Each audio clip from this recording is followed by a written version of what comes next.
L'apprentissage par l'erreur dans le e-learning. Socrate a dit « La chute n'est pas un échec. L'échec, c'est de rester là où on est tombé. » Bon, certes, mais dans la pratique, c'est souvent plus compliqué. L'échec est souvent à l'origine d'une perte de confiance en soi, d'une remise en question, de doutes. Et nous sommes dans une société qui a également souvent valorisé les réussites et pointé du doigt les erreurs, notamment dans le milieu éducatif.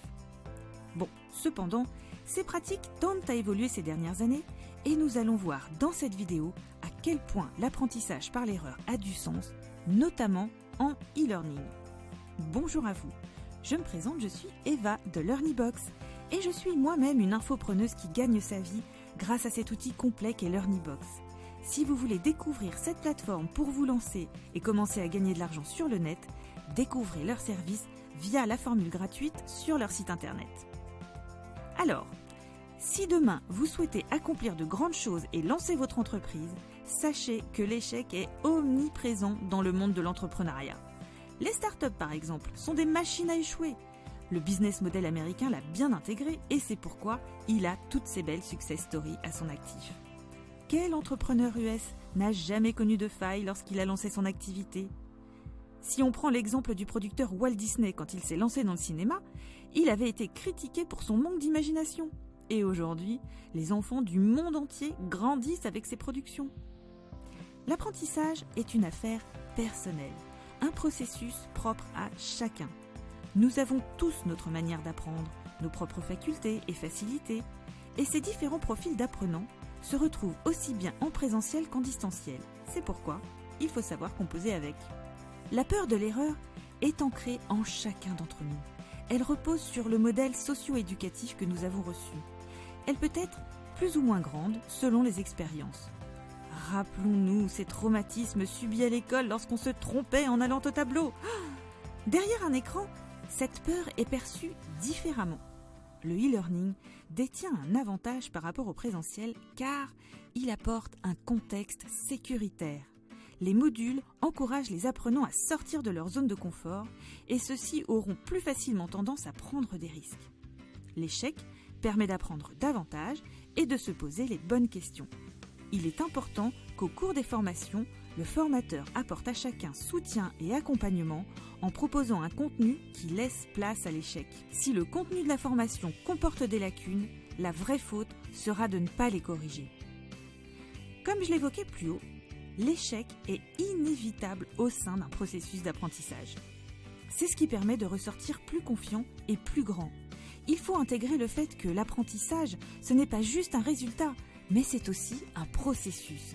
C'est pourquoi le formateur a un rôle fondamental pour aider les apprenants à surmonter cette peur de l'échec. Il doit définir des objectifs clairs et précis au début de la formation. Bien expliquer l'enjeu du module et comment les apprenants pourront gagner en compétences est nécessaire. Les contenus doivent être clairs, précis et percutants. Lorsque le formateur conçoit la formation, il doit intégrer des techniques d'apprentissage stimulantes et ludiques, comme la gamification ou le social learning. Faire confiance aux apprenants. Ils doivent être placés au cœur de l'apprentissage. On doit donc leur donner la possibilité de sauter des parties pour y revenir plus tard, les informer lorsque le module est noté ou lorsque c'est un simple entraînement. Cela aura un effet dédramatisant assuré. Si vous acceptez que les apprenants échouent lors d'un quiz pour mieux réussir dans leur travail, alors vous êtes sur la bonne voie.